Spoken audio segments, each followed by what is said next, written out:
Hello बच्चों, जय हिंद। आज हम अपना स्टार्ट करेंगे जीओसी का लेक्चर नंबर 3। बेटा अभी तक हम जीओसी में जो इलेक्ट्रॉनिक डिस्प्लेसमेंट पढ़ रहे थे, जिसमें हमने फर्स्ट पढ़ा था रिजोनेंस। हमने रिजोनेंस में स्ट्रक्चर ड्रा करना सीखा। टोटल रिजोनेंस के 5 कॉन्जुगेट सिस्टम बन रहे थे जहां पे हमारा रिजोनेंस हो रहा था। इसके बाद हमने नेक्स्ट पढ़ा था identification of a resonating structure. जो हमारे पास रिजोनेटिंग स्ट्रक्चर थे उसको कैसे आइडेंटिफाई करोगे। इसके बाद नेक्स्ट था हमारा stability of a resonating structure. जो हमारे पास रिजोनेटिंग स्ट्रक्चर बन रहे थे उस रिजोनेटिंग स्ट्रक्चर में कौन ज्यादा स्टेबल था, कौन कम स्टेबल था। बेटा आज का हमारा टॉपिक है लेक्चर नंबर 4 में मीजोमेरिक इफेक्ट। तो बेटा क्लास स्टार्ट करने से पहले मैं प्रदीप सर आप लोग का अपने यूट्यूब चैनल IITN केमिक्स पे स्वागत करता हूं। जो बच्चे अभी इसके पहले का लेक्चर नहीं देखेंगे वो पहले लेक्चर देखेंगे, अपना रिजोनेंस कंप्लीट करेंगे, उसके बाद वो मीजोमेरिक का लेक्चर प्ले करेंगे। तो बेटा आज हम अपना स्टार्ट कर रहे हैं लेक्चर नंबर 4 में मीजोमेरिक इफेक्ट। जैसे हमने इलेक्ट्रॉनिक डिस्प्लेसमेंट पढ़ा था, उस इलेक्ट्रॉनिक डिस्प्लेसमेंट में फर्स्ट हमने पढ़ा था electronic displacement through a pi bond, जिसमें हमने फर्स्ट पढ़ लिया अपना रिजोनेंस, और सेकेंड है पाई बॉन्ड के थ्रू वाला ही मीजोमेरिक इफेक्ट। तो मीजोमेरिक इफेक्ट क्या है? Effect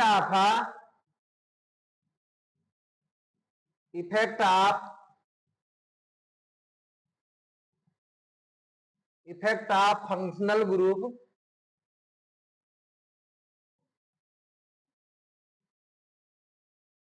toward pi bond. मतलब कि जो हमारे पास फंक्शनल ग्रुप है उस फंक्शनल ग्रुप का पाई बॉन्ड की ओर क्या इफेक्ट आएगा। अब बेटा कुछ बच्चों को डाउट होगा कि what is the functional group, तो साइड में बगल में डिफिनेशन लिख लेंगे फंक्शनल ग्रुप का भी। फंक्शनल ग्रुप क्लास 10th में बेटा पढ़े होंगे फंक्शनल ग्रुप का डिफिनेशन, जो क्लास 10th का केमिस्ट्री का चैप्टर नंबर 4 है कार्बन एंड इट्स कंपाउंड में। इसमें हमारा फंक्शनल ग्रुप का डिफिनेशन क्या था? It is a group or atom of a group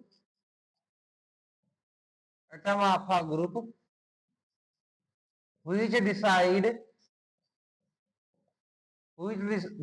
the chemical property of the chemical properties of molecule।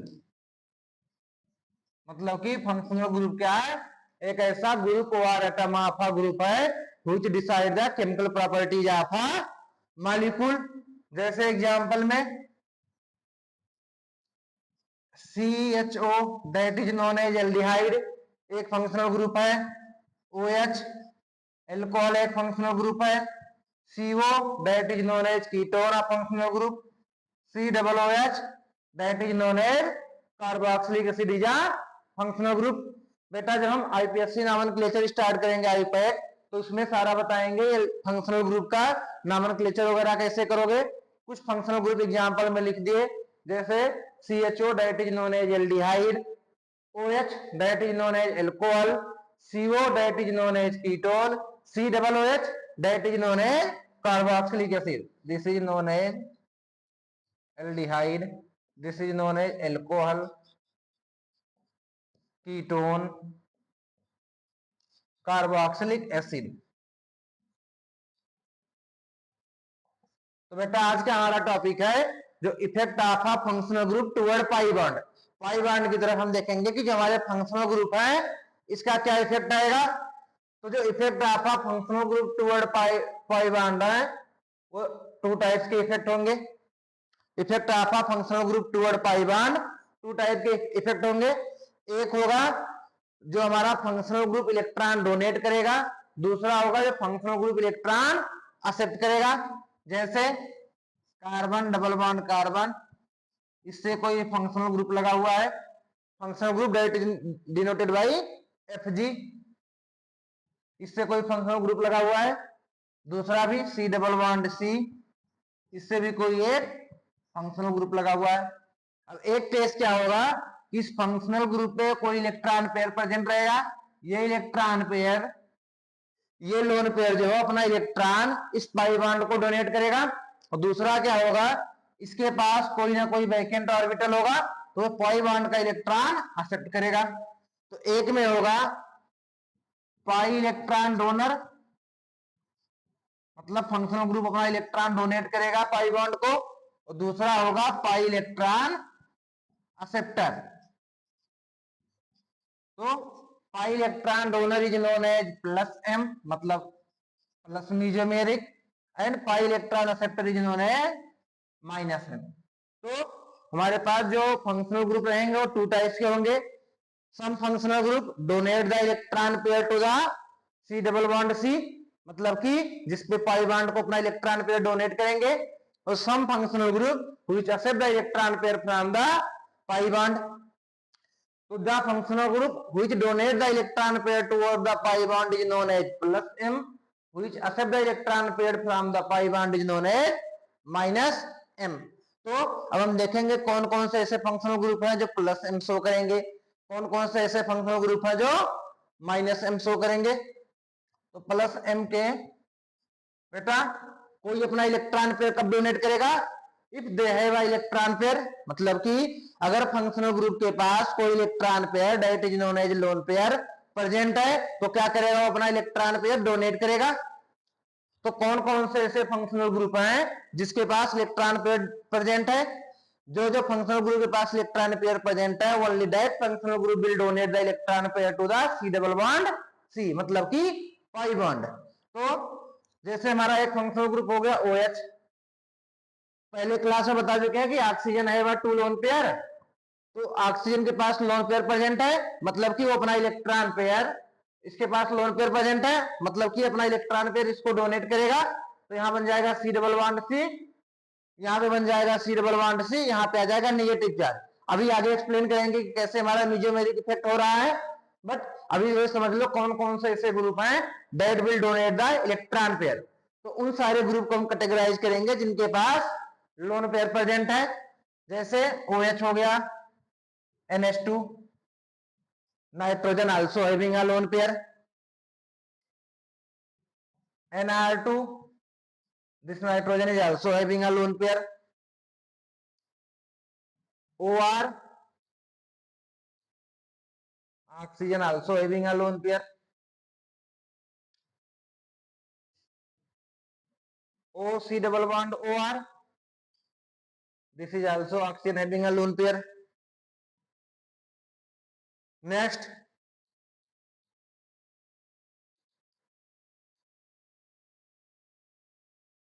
Pr2, phosphorus also having a lone pair. Next,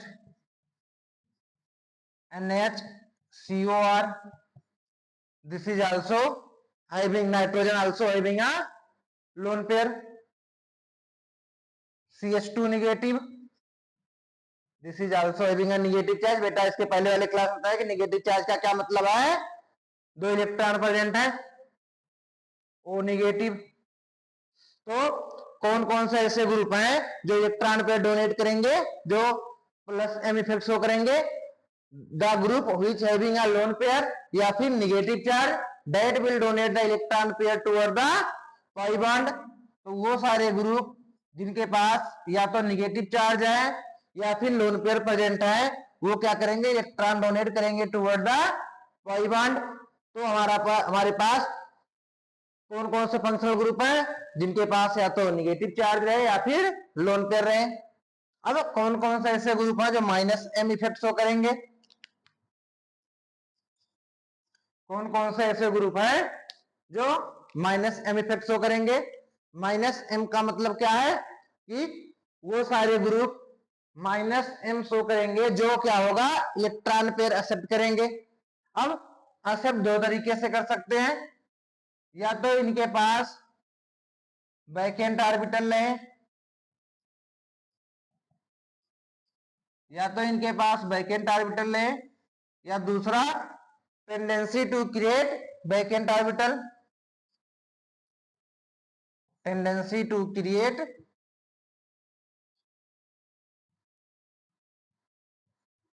vacant orbital, मतलब कि या तो इनके पास खुद vacant orbital है या फिर दूसरा क्या हो, tendency to create vacant orbital. अब जो हमारे पास वैकेंट ऑर्बिटल है वो दो टाइप का हो सकता है, या तो पी ऑर्बिटल वैकेंट रहे या फिर डी ऑर्बिटल वैकेंट रहे, या तो हमारा पी ऑर्बिटल वैकेंट रहे या फिर डी ऑर्बिटल वैकेंट रहे। इसके एग्जांपल में जैसे BH2, इसमें हमारा बोरान में क्या वैकेंट ऑर्बिटल है। इसके एग्जांपल में जिसमें डी ऑर्बिटल वैकेंट रहे, जैसे जितने भी हमारे पास पी ब्लॉक के एलिमेंट है जो थर्ड पीरियड ऑनवर्ड है, इसमें क्या होगा, डी ऑर्बिटल वैकेंट होगा। जैसे Cl निगेटिव में डी ऑर्बिटल वैकेंट है, तो जितना हाइड्रोजन है except fluorine, hydrogen that means की fluorine, chlorine, bromine and iodine, तो hydrogen except fluorine, they will having a vacant orbital. Next जैसे Sr2 sulphur is also having a vacant orbital. तो minus m कौन कौन सा show कर रहे हैं, जिनके पास वैकेंट ऑर्बिटल है या फिर tendency to create a vacant orbital. तो वैकेंट ऑर्बिटल में या तो p ऑर्बिटल वैकेंट है या फिर d ऑर्बिटल वैकेंट है। और tendency to create a vacant orbital में बेटा सिंपल सा पहचानने तरीका बता रहे हैं, इतना भारी भरकम शब्दों पे मत जाना। Tendency to create a vacant orbital का मतलब जो हमारा कार्बन डबल बॉन्ड कार्बन मतलब पाई बॉन्ड से जो फंक्शनल ग्रुप लगा हुआ है, अगर उस फंक्शनल ग्रुप में जो फर्स्ट एटम है उस पे कोई पाई बॉन्ड प्रेजेंट है, तो इसमें क्या होगा, tendency to create vacant orbital मतलब -m शो करेगा। जैसे कोई हमारा ग्रुप हो गया C double bond OH, carboxylic acid group. देखो यहाँ पे जब भी ग्रुप लगेगा C double bond C, single bond C double bond OH, मतलब कि जो हमारा जैसे इसमें अगर इसको समझें तो C double bond C, C double bond OH, तो जो भी इस पाई, जो भी हमारा इस कार्बन डबल बॉन्ड कार्बन में पाई प्रेजेंट है, उस पाई के बाद जो हमारा फर्स्ट एटम जो है फंक्शनल ग्रुप का, अगर उस पे कोई पाई बॉन्ड प्रेजेंट है तो सारे क्या शो करेंगे, -m। मतलब कि जो हमारा कोई भी पाई बॉन्ड सिस्टम है उसके बगल में जो फंक्शनल ग्रुप लग रहा है, अगर उस फंक्शनल ग्रुप का first atom containing a pi bond, that means कि it will accept the electron pair that will show a -m। जैसे C double bond OH, aldehyde, ketone, NO2, this will also show a -m effect. उसके बाद next लिख सकते हैं, हाँ इसका next ETC कर दो या CO3 निगेटिव कर दो। तो बेटा कोई भी ग्रुप देखना जिसपे हमारे पास पाई बॉन्ड प्रेजेंट है, वो सारे ग्रुप क्या शो करेंगे, -m, मतलब कि tendency to create a vacant orbital. जैसे देख लो CNC triple bond N, CO3 लिख दो। तो कोई भी ऐसा ग्रुप जो क्या कंटेन कर रहा है, पाई बॉन्ड कंटेन कर रहा है, वो क्या शो करेगा, वैकेंट ऑर्बिटल। तो C double bond OR ester group कर लो। अब बेटा दोबारा एक बार समझ लो पूरा, जो हमारा या तो +m मतलब प्लस मीजोमेरिक या minus mesomeric. What is the meaning of a plus mesomeric, the meaning of a plus mesomeric is if a functional group donate the electron pair to the carbon double bond carbon, then it will show a plus mesomeric.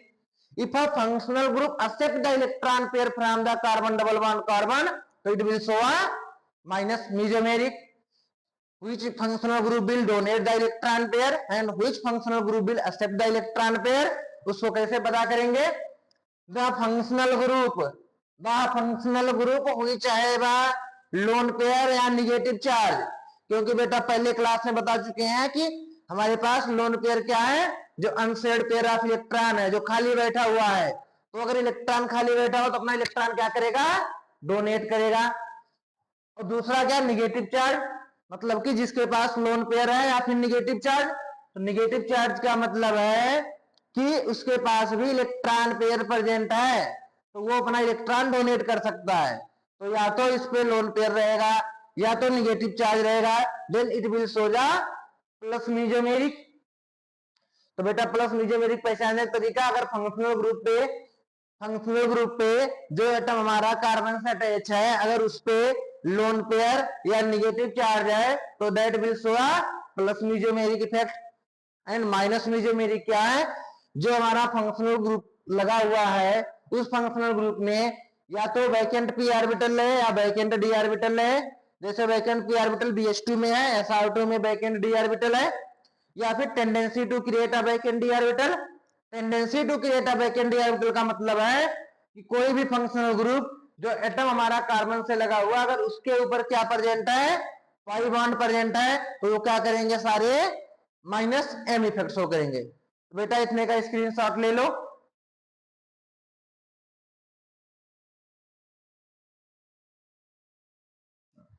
Okay, फिर next हमारा है इसके बाद strength of plus mesomeric effect. जो mesomeric effect show कर रहा है कि इतने सारे ग्रुप हैं जो मीजोमेरिक इफेक्ट शो कर रहे हैं, इसमें कौन ज्यादा शो करेगा कौन कम शो करेगा। इसका क्या मतलब है, कौन ज्यादा शो करेगा कौन कम करेगा बेटा? बेटा इसका मतलब ये है कि जो हमारा इलेक्ट्रॉन पेयर डोनेट कर रहा है उसमें जो हमारा इलेक्ट्रॉन पेयर डोनेट कर रहा है उसमें कौन ज्यादा इलेक्ट्रॉन पेयर डोनेट करेगा कौन कम इलेक्ट्रॉन पेयर डोनेट करेगा। तो मतलब कि नेक्स्ट हमारा टॉपिक है स्ट्रेंथ ऑफ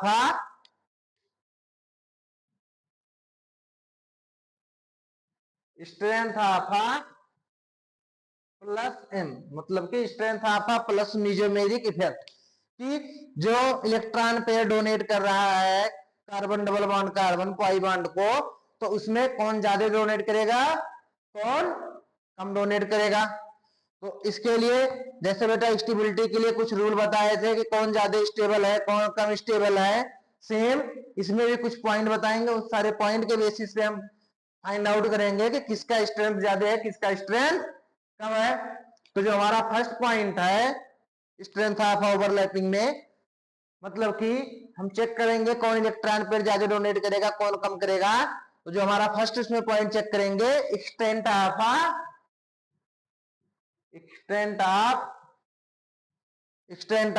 ओवरलैपिंग।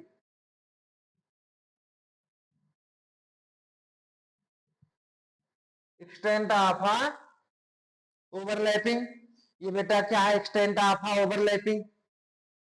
ये तो बहुत भारी भारी शब्द दिख रहे हैं, एक्सटेंट ऑफ ओवरलैपिंग। चलो इसको सिंपल टर्म में समझते हैं। देखो जैसे मान लो एक हमारा लिखा है सी डबल बॉन्ड सी, इसके साथ क्या लिखा OH ग्रुप। दूसरा कंपाउंड लिखा है C double bond C, C double bond C इसके साथ लिखा है SH2 ग्रुप,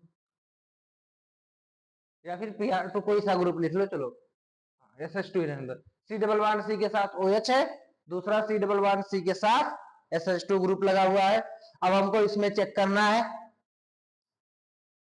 यहाँ पे PH2 ही कर लो। अब इसमें हमको चेक करना है कि किसका स्ट्रेंथ ऑफ ओवरलैपिंग ज्यादा है किसका स्ट्रेंथ ऑफ ओवरलैपिंग कम है। स्ट्रेंथ ऑफ ओवरलैपिंग का क्या मतलब समझो, कैसे बना, C single bond C, Y bond का फॉर्मेशन कैसे हुआ, हमारा एक पी ऑर्बिटल दूसरे पी ऑर्बिटल के साथ साइड बाय साइड ओवरलैपिंग किया था, तो इससे हमारा क्या बना है, वाई बॉन्ड का फॉर्मेशन, दूसरा ऑक्सीजन। अब यहाँ पे हमारा इलेक्ट्रॉन पेयर प्रेजेंट है, ये unpaired electron present, unshared pair of electron present है, दैट इज नोन है लोन पेयर। तो ये हमारा हो गया लोन पेयर। अब देखो इसमें क्या हो रहा है, हमारा कार्बन किस पीरियड का एलिमेंट है, कार्बन का एटॉमिक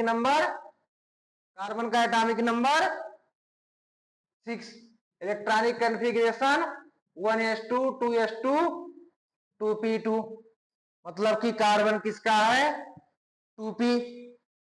नेक्स्ट हमारा ऑक्सीजन है। ऑक्सीजन का एटॉमिक नंबर बेटा 8, 1s2, 2s2, 2p4। अब देखो बेटा इसमें क्या हो रहा है कि जो ये हमारा लोन पेयर प्रेजेंट है किसमें प्रेजेंट है, 2p में, और इसमें जो पाई बॉन्ड किसमें है, 2p में।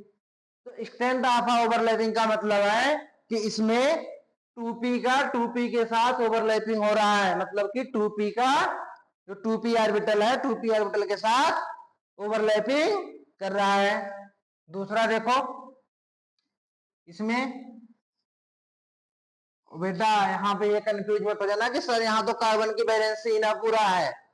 कार्बन की वैलेंसी पूरा करने के लिए हाइड्रोजन लगा सकते हो, एक्सप्लेन करने के लिए हम बोले हैं। तो कार्बन की वैलेंसी पे मत जाना कि कार्बन की वैलेंसी नहीं पूरा है। कार्बन की वैलेंसी पूरा करने के लिए हाइड्रोजन ऐड कर सकते हैं। तो इसमें सी, इसके बाद नेक्स्ट हमारा सी, इसमें कार्बन, फास्फोरस, 2 हाइड्रोजन। बेटा phosphorus element also having a lone pair because phosphorus belong to the nitrogen family. If a nitrogen having a one lone pair, then phosphorus is also having a one lone pair. तो इसमें क्या होगा, इसमें भी आपस में दोनों overlap करके पी ऑर्बिटल का फॉर्मेशन किए, इसमें एक लोन पेयर प्रेजेंट है। अब ये लोन पेयर अपना इलेक्ट्रॉन डोनेट करेगा। देखो फास्फोरस का atomic number 15, electronic configuration 1s2, 2s2, 2p3, 2p6, 3s2, 3p3, 2 2 4 plus 6 10, 10 plus 2 12, 12 plus 3 15। तो टोटल कितने इलेक्ट्रॉन हो गए, 15।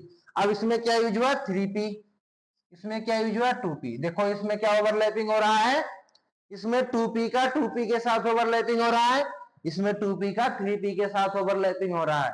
अब बेटा देखो तुम दोस्ती कर रहे हो मान लो किसी से, तो तुम अपने जैसे खोजोगे दोस्ती करने के लिए जो तुम्हारा विचारधारा से मैच करे। तो सेम ऐसे इसमें भी है, जो हमारा सेम टाइप के हैं उनके बीच में दोस्ती जल्दी से हो जा रही है। जैसे मान लो कोई दो दोस्त हो, दोस्त होने से पहले मान लो 2 पर्सन थे, अगर दोनों की विचारधारा सेम है तो जल्दी दोस्त बन जाते हैं।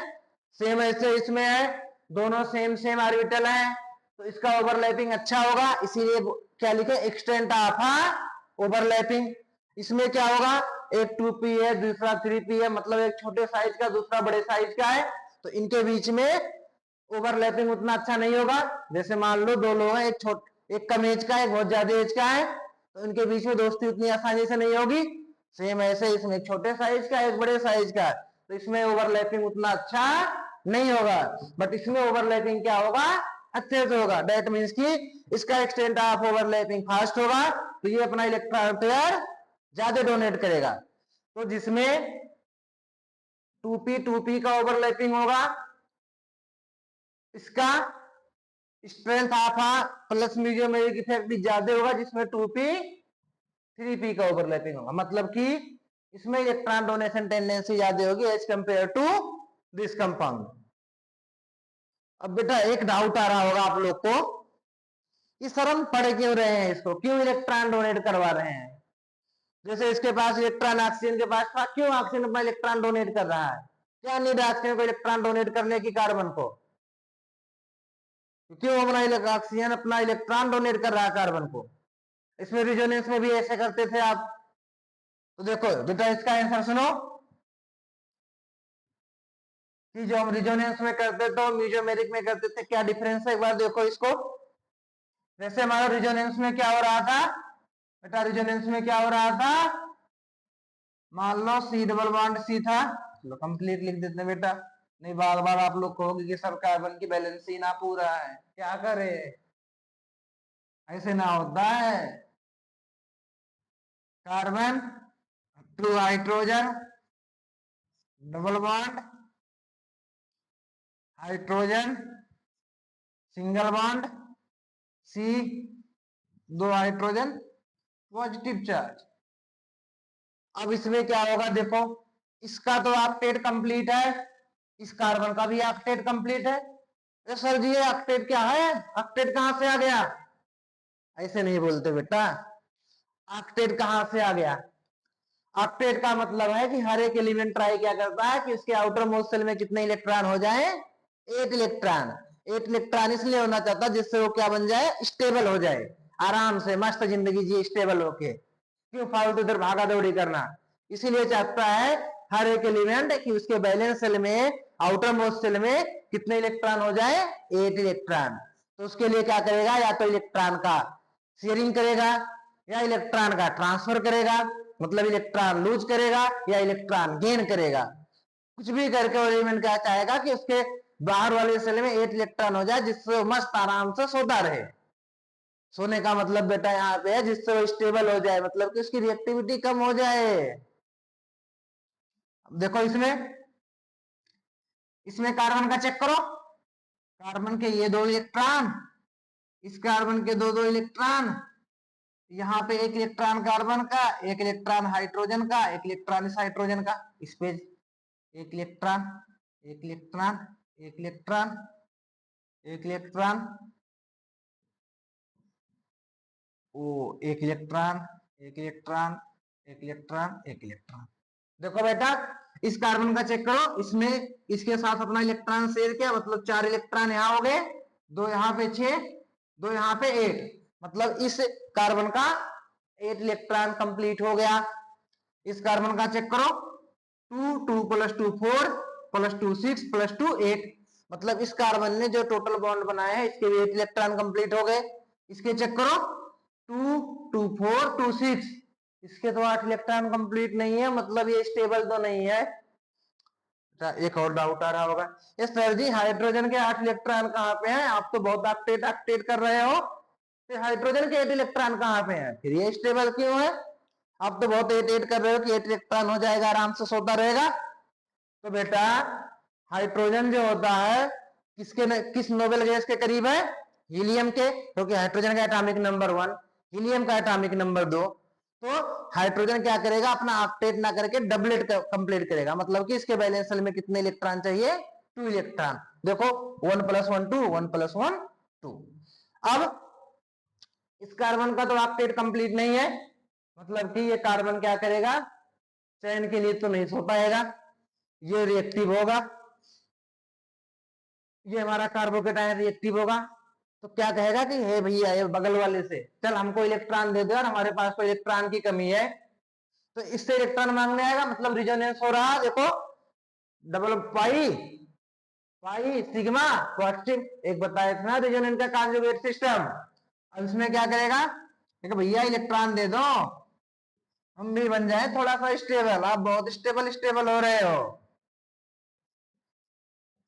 तो सी, इसने इलेक्ट्रॉन दिया, double bond, double bond, hydrogen, hydrogen. अब देखो बेटा इसने जब, सॉरी सॉरी सॉरी सॉरी ज्यादा भावनाओं में बह गए, सी, इसने इलेक्ट्रॉन दिया C, double bond C, hydrogen, hydrogen, यहाँ पे हाइड्रोजन था, हाइड्रोजन था, अब इसने क्या किया, इससे इलेक्ट्रॉन मांगा, इसने तो इलेक्ट्रॉन इसको दे दिया, अब इलेक्ट्रॉन दे दिया तो खुद गरीब हो गया, खुद के पास ही पॉजिटिव चार्ज है। देखो चेक कर लो चाहे, अब तो इसका ऑक्टेट कंप्लीट हो गया, क्योंकि 2 + 2 + 1 1 1।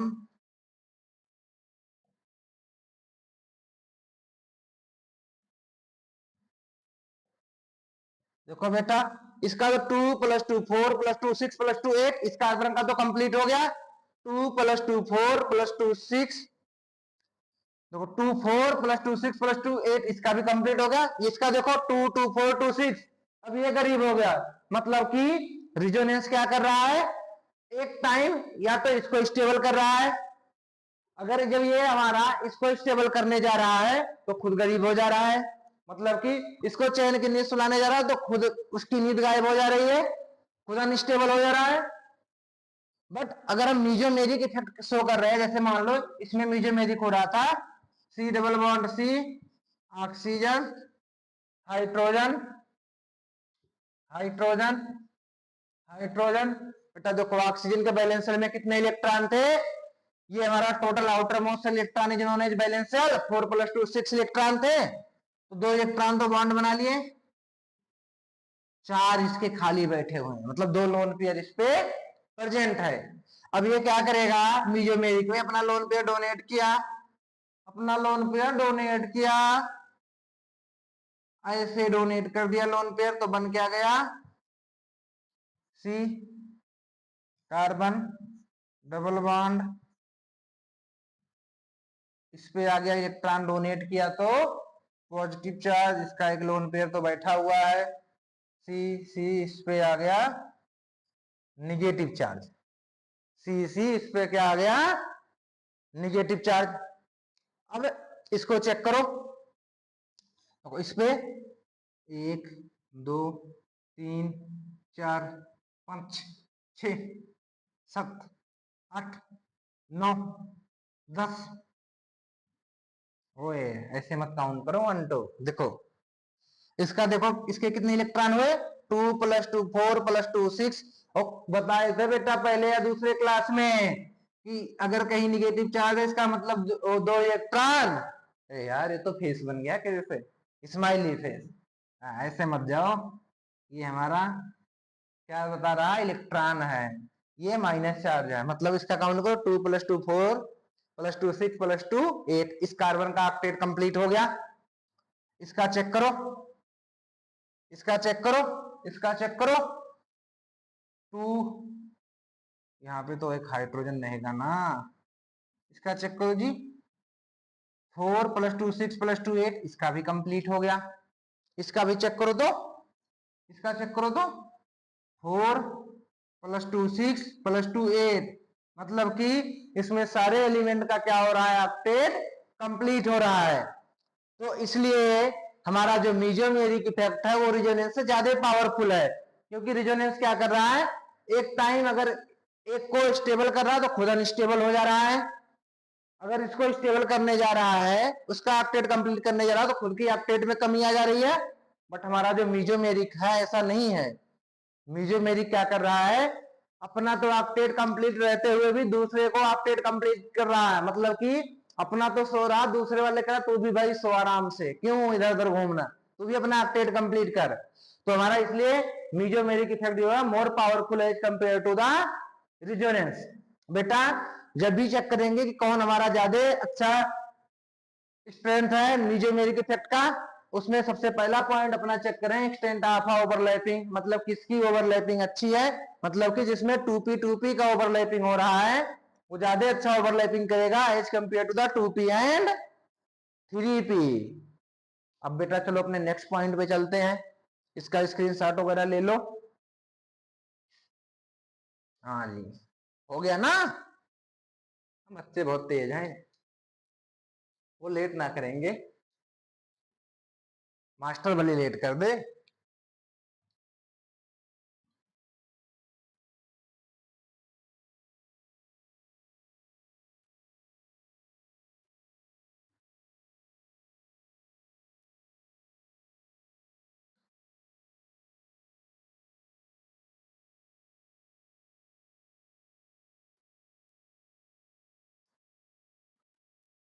हाँ बेटा, तो हमने फर्स्ट पॉइंट क्या देख लिया, एक्सटेंट ऑफ ओवरलैपिंग के बेस बताएंगे कि 2p का ओवरलैपिंग अच्छा हो रहा है as compare to the 2p and 3p, इसलिए 2p अपना ज्यादा इलेक्ट्रॉन डोनेट करेगा as compare to 2p and 3p। जैसे जैसे चलो दूसरा बताते हैं बेटा, ज्यादा मजाक नहीं, दूसरा आ जाओ। पहला पॉइंट ये चेक करेंगे, अगर पहले पॉइंट से हमारा नहीं निकलेगा आंसर तो अपने आएंगे दूसरे पॉइंट पे। दूसरा पॉइंट है इफेक्ट ऑफ इलेक्ट्रोनिगेटिविटी, इलेक्ट्रोनिगेटिविटी जिसको हम शॉर्ट फॉर्म में लिखेंगे EN। वैसे इलेक्ट्रोनिगेटिविटी को डिनोट करते हैं काई से। बेटा इलेक्ट्रोनिगेटिविटी पढ़ेंगे अपने पीरियोडिक प्रॉपर्टी वाले चैप्टर में, पीरियोडिक क्लासिफिकेशन में। इलेक्ट्रोनिगेटिविटी का क्या मतलब होता है, the tendency to attract the shared pair of electron, जो दो एटम के बीच में कोवेलेंट बॉन्ड बन रहा है उसमें कौन इलेक्ट्रॉन को अपने पास ज्यादा रखेगा और डिसाइड होता है इलेक्ट्रोनिगेटिविटी के बेस पे। तो जिसकी इलेक्ट्रोनिगेटिविटी ज्यादा है, जिसकी इलेक्ट्रोनिगेटिविटी ज्यादा है तो वो क्या करेगा, अपना इलेक्ट्रॉन डोनेट बहुत कम कर पाएगा। बेटा इलेक्ट्रोनिगेटिविटी अगर ज्यादा है तो क्या होगा, देखो प्लस एम में क्या हो रहा है, इलेक्ट्रॉन डोनेट कर रहा है। जो इलेक्ट्रॉन जितना ज्यादा फ्री होगा वो उतने फास्ट इलेक्ट्रॉन डोनेट करेगा। जो इलेक्ट्रॉन हमारा जितना ज्यादा फ्री होगा इलेक्ट्रॉन ज्यादा डोनेट करेगा, मतलब उसका स्ट्रेंथ ज्यादा होगा। बट अगर किसी की इलेक्ट्रोनिगेटिविटी ज्यादा है तो इलेक्ट्रोनिगेटिविटी ज्यादा होने का मतलब उस लोन पेयर पे न्यूक्लियस का होल्ड ज्यादा है। जैसे कुछ बच्चों के पेरेंट्स ज्यादा एक्टिव रहते हैं तो सारे उस बच्चों को देखते हैं, बच्चा कहाँ जा रहा है, क्या कर रहा है, क्लास में क्या कर रहा है, पढ़ रहा है कि नहीं पढ़ रहा है, तो पूरा उसका देख रेख होता है सही से, तो बच्चा भटक नहीं सकता इधर उधर। सेम ऐसे लोन पेयर का है, जिसकी इलेक्ट्रोनिगेटिविटी ज्यादा है, मतलब जिसके पेरेंट्स स्टिक हैं, वो क्या करेंगे, अपने बच्चे को इधर उधर गलत रास्ते में नहीं जाने देंगे। तो सेम ऐसे होगा कि जिसकी इलेक्ट्रोनिगेटिविटी ज्यादा है वो लोन पेयर है, उसको पकड़ के बैठा रहेगा, कहेगा कहाँ जा रहा है तो लोन पेयर को अपने पास पकड़ के बैठा रहेगा, मतलब इसका डोनेशन टेंडेंसी कम होगी। अगर डोनेशन टेंडेंसी कम होगी तो इसका क्या होगा, स्ट्रेंथ कम होगा। तो इफेक्ट ऑफ इलेक्ट्रोनिगेटिविटी में जो हमारा स्ट्रेंथ है ये इनवर्सली प्रोपोर्शनल टू होगा किसके, इलेक्ट्रोनिगेटिविटी के। जिसकी इलेक्ट्रोनिगेटिविटी ज्यादा है उसका स्ट्रेंथ क्या आएगा, कम आएगा।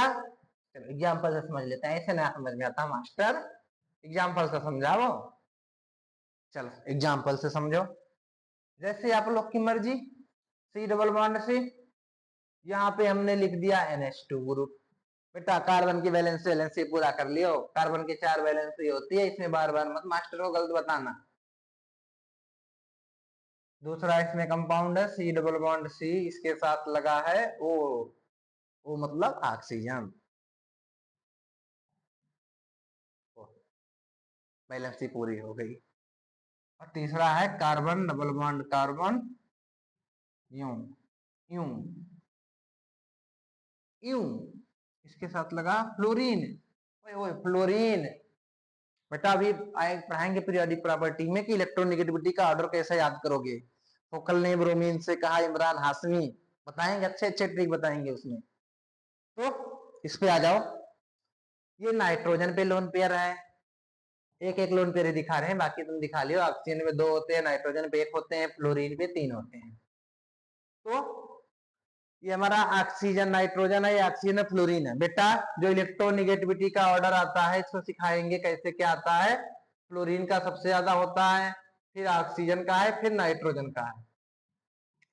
तो अगर फ्लोरीन मोस्ट इलेक्ट्रोनिगेटिव है तो फ्लोरीन क्या करेगा, अपना इलेक्ट्रॉन पेयर डोनेट नहीं कर पाएगा आसानी से, इसलिए ये भी इलेक्ट्रॉन पेयर डोनेट कर रहा है, ये भी डोनेट कर रहा है, ये भी डोनेट कर रहा है। बट इसका न्यूक्लियस पे, जो न्यूक्लियस है इस इलेक्ट्रॉन पेयर को होल्ड कम है, मतलब न्यूक्लियस इसको फ्री कर रखा, घूम जा घूमना घूम। तो इसका थोड़ा सा और इसका और ज्यादा है होल्ड, बहुत इसका कम होल्ड है, इसका थोड़ा ज्यादा है, इसका और ज्यादा है। तो अगर इसका होल्ड कम है मतलब कि इलेक्ट्रॉन ज्यादा फ्री है तो ज्यादा इलेक्ट्रॉन डोनेट करेगा, ज्यादा इलेक्ट्रॉन डोनेट करेगा। इसका होल्ड तो है बट होल्ड इसके कंपेयर में इसका होल्ड कम है, मतलब सॉरी सॉरी सॉरी ध्यान से सुनो, इसे न्यूक्लियस इलेक्ट्रोनिगेटिविटी कम है, इलेक्ट्रोनिगेटिविटी कम होने की वजह से मतलब कि न्यूक्लियस जो है इलेक्ट्रॉन पेयर पे उतना देख रेख नहीं कर रहा, उतना ज्यादा फोर्स से अपनी तरफ नहीं खींच रहा, मतलब ये इलेक्ट्रॉन फ्री है तो अपना इलेक्ट्रॉन डोनेट कर सकता है इजिली। ये इलेक्ट्रॉन जो हमारा इलेक्ट्रोनिगेटिविटी ज्यादा है मतलब न्यूक्लियस का होल्ड थोड़ा ज्यादा है तो इलेक्ट्रॉन इतना इजिली नहीं दे पाएगा। इसमें तो बहुत ज्यादा इलेक्ट्रोनिगेटिविटी है, मतलब न्यूक्लियस बहुत ज्यादा इस पे अपनी फोर्स से खींच रहा तो इसका इलेक्ट्रॉन पेयर कम डोनेट कर पाएगा। तो ये ज्यादा डोनेट करेगा, ये थोड़ा उससे कम करेगा और कम करेगा। इससे मत जाना कि नंबर यहाँ 2 लोन पेयर, यहाँ 3 है इसलिए ज्यादा करेगा, ऐसा नहीं होता बेटा। 3 लोन पेयर है, जैसे एक पेरेंट्स के 3 बच्चे हैं तो ऐसा नहीं है कि एक को ध्यान दे रहा बाकी 2 को छोड़ दे रहा, सारे को अपनी तरफ न्यूक्लियस खींच रहा है। सेम ऐसे जैसे पेरेंट्स अपने सारे बच्चे से इक्वल प्यार करते हैं, तो इसलिए इसका ज्यादा होगा, इसका और ज्यादा, इसका। तो जिसकी इलेक्ट्रोनिगेटिविटी ज्यादा उसका डोनेशन टेंडेंसी कम, जिसकी इलेक्ट्रोनिगेटिविटी कम उसका डोनेशन टेंडेंसी ज्यादा। चलो थर्ड इफेक्ट देख लो बेटा, थर्ड इफेक्ट देख लो, क्रॉस रेजोनेंस। मास्टर ये क्या क्या नया टर्म लेके आ रहा है तू, क्रॉस रिजोनेंस। कहाँ कहाँ से नया नया टर्म खोज के लेता, अभी रिजोनेंस पढ़ाया करा, क्रॉस रिजोनेंस, क्रॉस रिजोनेंस। चलो आ जाओ बेटा क्रॉस रिजोनेंस पे, कि समझते हैं अच्छे तन धन मन से क्रॉस रिजोनेंस क्या होता है। आ जाओ बेटा, चलो C double bond C, C double bond C, इसके साथ लगा है NH2 ग्रुप। चलो इसका बैलेंस ही पूरा कर मास्टर, ले बैलेंस ही पूरा हो गया, इसकी बैलेंस ही पूरी हो गई। नेक्स्ट लगा है मास्टर, चल और एग्जांपल दे। C double bond C, C double bond C nitrogen, balance ही पूरा कर भाई, बैलेंस ही पूरा कर। सी डबल बॉन्ड ओ, ओए ओए ओए ओए, एक ये कंपाउंड लिखा, दूसरा ये कंपाउंड लिखा। मास्टर समझा आप क्रॉस रिजोनेंस क्या होता है। चलो बेटा समझो, इसके पास भी ट्यू ट्यू लोन पेयर प्रेजेंट है, इसके पास भी ट्यू ट्यू लोन पेयर प्रेजेंट है, दोनों के पास क्या है, लोन पेयर प्रेजेंट है। अब ये अपना लोन पेयर ऐसे दे रहा है इसको, अभी हमने समझाया था सेम। ये जो लोन पेयर है ना बेटा, इसका बंटवारा हो गया। देखो इसके पास क्या चांस है, ये अपना इलेक्ट्रॉन इसको डोनेट कर सकता, लोन पेयर, ध्यान से सुनो, लोन पेयर सिग्मा पाई, इधर भी लोन पेयर सिग्मा पाई, मतलब ये अपना इलेक्ट्रॉन पेयर इधर डोनेट कर सकता है और इधर भी डोनेट कर सकता है, इस कार्बन डबल बॉन्ड कार्बन को, क्योंकि यहाँ पे देखो carbon double bond carbon pi bond present है। हमारा म्यूजियम में भी पढ़े थे, effect of a functional group toward the pi bond, इधर भी पाई बॉन्ड है इधर भी पाई बॉन्ड है, मतलब ये अपना लोन पेयर जो है, जो ये लोन पेयर इधर भी आ सकता है इधर भी जा सकता है, मतलब बंटवारा हो गया। दो भाई थे, दोनों भाई में जायदाद का बंटवारा हो गया, बंटवारा होने से क्या होगा, आधा आधा मिलेगा। अब हमारा आधा आधा मिलेगा, अगर अकेले था यहाँ पे तो इसको पूरा संपत्ति उसी की थी, मतलब कि ये क्या था, जब इसको डोनेट करने के लिए एक ही जगह मिल रहा है, एक ही पाई बॉन्ड है, तो इधर पूरा इलेक्ट्रॉन दे दिया, अपना दे दिया, इसका बंटवारा हो गया, इधर आधा दे रहा आधा उधर दे रहा है, मतलब कि ये हमारा ज्यादा इलेक्ट्रॉन डोनेट करेगा क्योंकि एक ही जगह दे रहा है, ये दो जगह दे रहा है, ले थोड़ा तू ले ले, थोड़ा हम ले ले, थोड़ा तू ले ले, थोड़ा हम ले ले, तो इसलिए इसी को बोलते हैं क्रॉस रिजोनेंस, मतलब कि इधर भी जा रहा है उधर भी जा रहा है, तो इसी टाइप के रिजोनेंस को क्या बोलते हैं बेटा, क्रॉस रिजोनेंस। जिसमें क्रॉस रिजोनेंस हो रहा है इसका स्ट्रेंथ कम होगा as compare to the other. Okay, तो बेटा हाँ इधर दिखा बता सकते हैं, चलो इधर भी पढ़ लो, फोर्थ नंबर पॉइंट हो गया, एक साथ इसके साथ लेना, तो 3 पॉइंट हो गया। फोर्थ पॉइंट है ओ एच है, डब्ल्यू एस मतलब बी एस मतलब वर्सेस ओ एस वर्सेस ओ सी एच थ्री, इसका तो हमारा वो एल्कोहल है, एल्कोहल ग्रुप, समझ गए समझने वाले बच्चे, ये हमारा ओ सी एच थ्री है, मिथॉक्सी। हमको याद ना रखना अभी मास्टर, इस ग्रुप में हमको समझाओ स्ट्रेंथ कैसे निकालते हैं, इसको समझाएंगे, याद रखना आईपीएससी नॉमेनक्लेचर वाले चैप्टर में। तो अभी समझ लो कि अगर हमारा OH वर्सेस OCH3 का मतलब है कि जैसे C डबल बॉन्ड C के साथ यहाँ OH ग्रुप लगा रहे, यहाँ C डबल बॉन्ड C के साथ OCH3 ग्रुप लगा रहे, जैसे चल मास्टर एग्जांपल दे, C डबल बॉन्ड C के साथ OH ग्रुप, इधर C डबल बॉन्ड C के साथ OCH। वही मास्टर अब बता, तू 3 पॉइंट बताया था कि 3 पॉइंट के बेसिस पे स्ट्रेंथ कैलकुलेट करने के लिए, पहला पॉइंट हमारा था, पहला पॉइंट बेटा क्या था, याद रखो, याद करो याद करो याद करो, पहला पॉइंट क्या था, एक्सटेंट ऑफ ओवरलैपिंग। इसमें देखो ये भी सेकंड पीरियड, ये भी सेकंड पीरियड, कार्बन भी सेकंड पीरियड ऑक्सीजन भी सेकंड पीरियड, मतलब इसमें 2p इसमें 2p, इसका चक्रो, carbon second period oxygen second period, इसमें 2p इसमें 2p, मतलब फर्स्ट पॉइंट से आंसर नहीं निकला कि इसका स्ट्रेंथ ज्यादा होगा। अच्छा सेकंड पॉइंट पे आते हैं, इलेक्ट्रोनिगेटिविटी, ये ऑक्सीजन ये भी ऑक्सीजन, इसका भी हाइब्रिडाइजेशन sp3, इसका भी हाइब्रिडाइजेशन sp3, बट हाइब्रिडाइजेशन डरना मत, आगे पढ़ाएंगे हाइब्रिडाइजेशन। तो इसका भी sp3 इसका भी sp3, मतलब इसकी इलेक्ट्रोनिगेटिविटी इसकी इलेक्ट्रोनिगेटिविटी सेम है, दूसरे पॉइंट से भी हमारा आंसर नहीं आया। तीसरा पॉइंट आ जाओ, क्रॉस रीजन है। मास्टर क्या बोल रहा, क्रॉस क्रॉस वर्ड ले रहा, इसमें तो क्रॉस कहीं दिख ना रहा है, सारा एक ही जगह डोनेट कर रहे हैं। ये भी इधर ही डोनेट कर रहा है, ये भी अपना इलेक्ट्रॉन इधर ही डोनेट कर रहा है। अब बता मास्टर कैसे बताएगा, तो दोनों में किसकी स्ट्रेंथ ज्यादा है, किसकी स्ट्रेंथ कम है।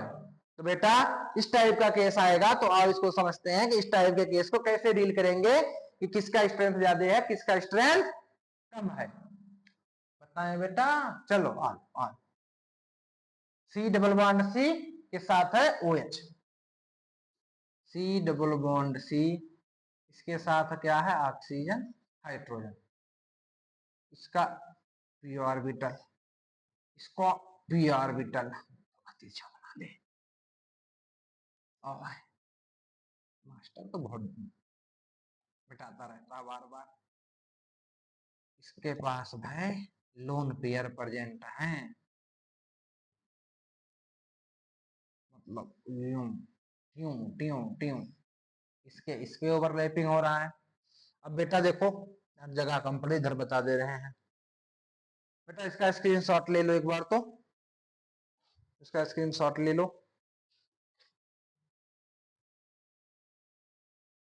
स्क्रीनशॉट ले लिए, ठीक है बेटा। चलो इधर पढ़ लो अपना 4th point, OH versus OCH3।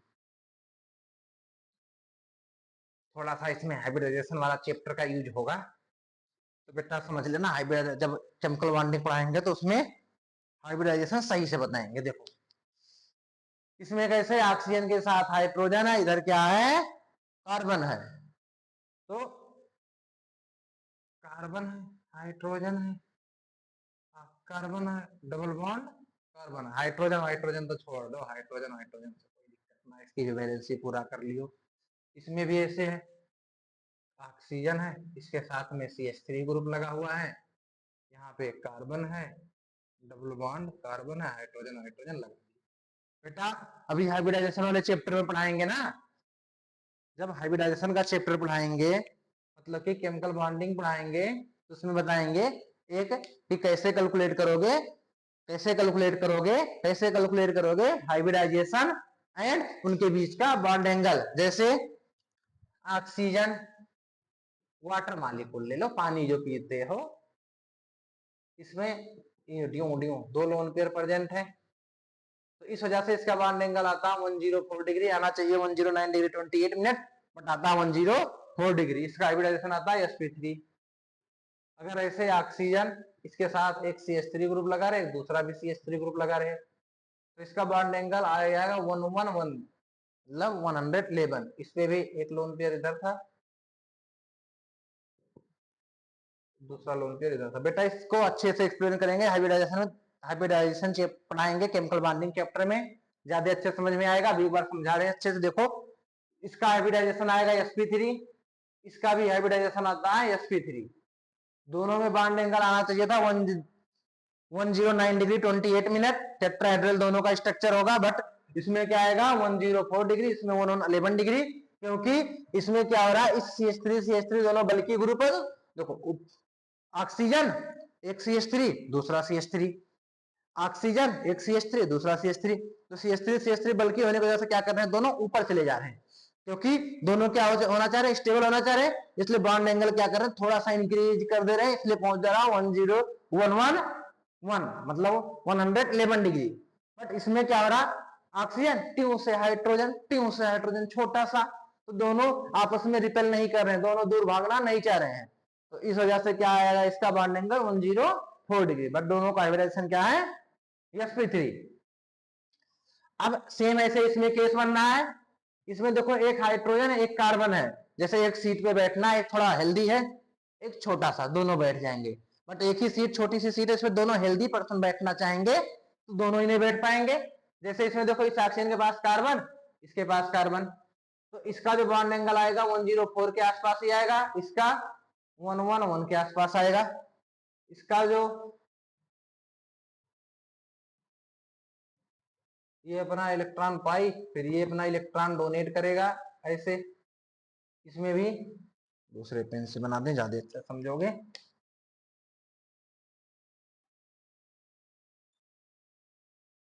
ये अपना इलेक्ट्रॉन डोनेट करके पाई बॉन्ड बना रहे हैं, ये भी अपना इलेक्ट्रॉन ऐसे डोनेट करना चाह रहा है, इसके पास भी क्या है, हमारे पास इसके पास भी प्रेजेंट है लोन पेयर।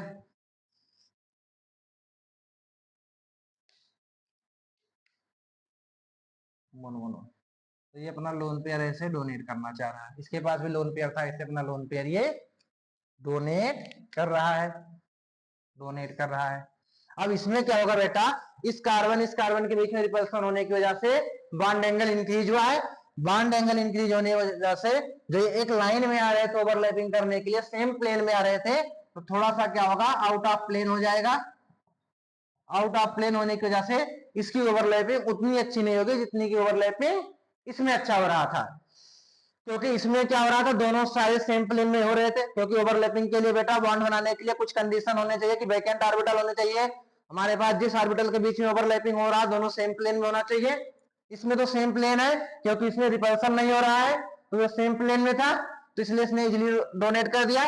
इसमें रिपल्सन होने की वजह से इस कार्बन कार्बन जैसे बल्कि ग्रुप दोनों दूर दूर भाग रहे हैं, तो रिपल्सन होने की वजह से जो इसका लोन पेयर प्रेजेंट था, जिस ऑर्बिटल में प्रेजेंट था, थोड़ा सा टिल्टेड हो गया, इसके आउट ऑफ प्लेन चला गया थोड़ा सा, इसलिए इसमें उतना अच्छा ओवरलैपिंग नहीं हुआ।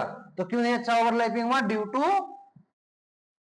Steric hindrance. मतलब दो बल्कि ग्रुप ला रहे हैं, दोनों धक्का मार रहे हैं एक दूसरे को, धक्का मारने की वजह से क्या होगा, दोनों दूर दूर भाग जाएंगे। तो जो ऑर्बिटल थे सेम प्लेन में थे, थोड़ा सा प्लेन से टिल्ट हो जाएंगे, तो उतना अच्छा ओवरलैपिंग नहीं कर पा रहे हैं। इसलिए जो हमारा OH का आता है उसका स्ट्रेंथ ज्यादा आता है OCH3 से। तो इसमें जो हमारा इस कंपाउंड का ज्यादा होगा एज कंपेयर टू इस कंपाउंड, मतलब एल्कोहल का ज्यादा है as compare to methoxy. Okay बेटा, तो आज के क्लास को यहीं पे एंड करते हैं। स्ट्रेंथ ऑफ पोटेशियम, बाकी इसका एप्लीकेशन वाला पार्ट कल पढ़ेंगे। कुछ पहले अगली क्लास में बेटा, जब भी अगली क्लास होगी, कोशिश करेंगे कि नेक्स्ट डे हर एक डे मतलब हर एक दिन एक एक वीडियो अपलोड करें। अगर क्लास बाई चांस लेट हो रही है तो भी क्या करना आप लोग कि जो हमारा स्ट्रेंथ ऑफ पोटेशियम पढ़े हैं, इस पे जो भी प्रीवियस ईयर क्वेश्चन मिलेंगे, जेई वाले जेई का सॉल्व करेंगे, नीट वाले नीट का, और जिसको अपना सीबीएसई बोर्ड देखना है, 12th में परसेंटेज लाने हैं, जिसको 12th में परसेंटेज लाने हैं, सीयूटी का एग्जाम देना है, कहीं बीएससी में एडमिशन लेना हो, तो वो क्या करेंगे, अपने सीयूटी के प्रीवियस ईयर का क्वेश्चन सॉल्व करेंगे। ठीक है बेटा, बाकी नेक्स्ट क्लास में हम इसका पहले इसके कुछ क्वेश्चंस करेंगे, इसके बाद उसका एप्लीकेशन वाला पार्ट पढ़ेंगे। तो ठीक है बेटा, क्लास को एंड करते हैं। जय हिंद।